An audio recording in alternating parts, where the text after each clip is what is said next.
Graham, why do you think that buyer confidence is so high?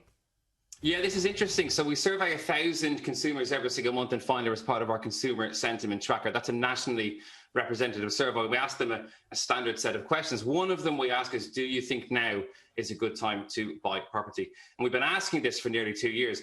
The result every single month hovered around 55-ish% for the 12 months leading up to March this year, and then dropped very dramatically all the way down to 42%, which was a huge change from a pretty consistent number previously. And we've seen it slowly climb back again consistently every single month since, before, as you say, it hit a high of 67% in December. So it seems that the confidence in the Australian market, the housing market, as with the stock market, crashed in the kind of first quarter of the year when everything looked like it was going to be terrible with COVID-19. But then as the country fairly effectively managed the pandemic here compared to other countries, and confidence seemed to return to the market, and house prices have continued to increase.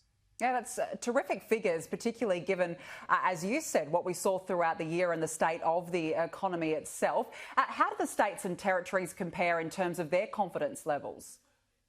Well, that's actually an interesting question. I didn't look up the differences between the states previous to this interview, but what's interesting that we can tell you here is if you look at the two different groups of people that we survey every month, the public in Australia and economists in Australia. We also ask economists every month a certain set of questions, and we asked them, both groups in December, do you think property prices in Australia are going to increase to higher than they were when they hit a peak in 2019? So we've seen prices increase, but they haven't quite gone back to as high as they were on average nationally. We asked both groups, and 86% of economists said they expect prices to continue to increase above where they were previously. This was about 66% for the Australian public. So it seems the experts are more confident than the public, but generally both groups are expecting the house price direction to continue up and to the right. Yeah, that's great to hear. What would be your advice to first-time buyers?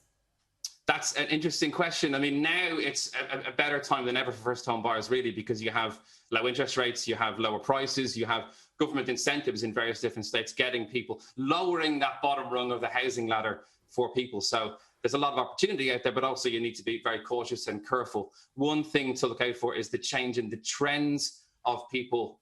Now that people are working from home more often, we're seeing house prices increase more dramatically in more rural areas and kind of slower in the inner city. Particularly watch out, I would say, for apartments. We've seen a few economists say to us that they think there's an oversupply of apartments in places like Sydney and Melbourne, and we're seeing the prices for units increase at a much lower rate than the prices for houses, particularly in places like the inner city. For example, in the inner west in Sydney, we saw the year-on-year house prices increase by 12%, but the year-on-year unit prices only increased by 6%. So if you're going to get on that housing ladder, do your research, look at the trend in prices, maybe be slightly cautious of units, but there is some great opportunities out there for first-time buyers. Yeah, that's some terrific advice, particularly as we head into 2020. And just on that note, can you give us an insight as to what the market does look like this year? Well, I mean, if you look at the borrowing figures, it's pretty interesting. We saw the volume that people are actually borrowing from banks, owner-occupiers, drop to about $10 billion in the beginning of the year, and then surge in September and October to $16 billion. It hit 16 in September. I didn't think it was going to repeat in October, but it hit 16 again in October. So it looks like the trend is definitely going to continue in that direction. I would say we're looking at a pretty good 2021 for the housing market in Australia, as long as we can keep the lid on the pandemic, as long as that more easier spreading strain of COVID that we've seen in South Africa and the UK, as long as that doesn't come here and start spreading, as long as the government can keep pubs and restaurants and businesses open, we should be looking at a relatively smooth ride through 2021. But of course, nobody knows what's around the corner. Yeah, but fingers crossed for the best. Graham Cooke, thank you.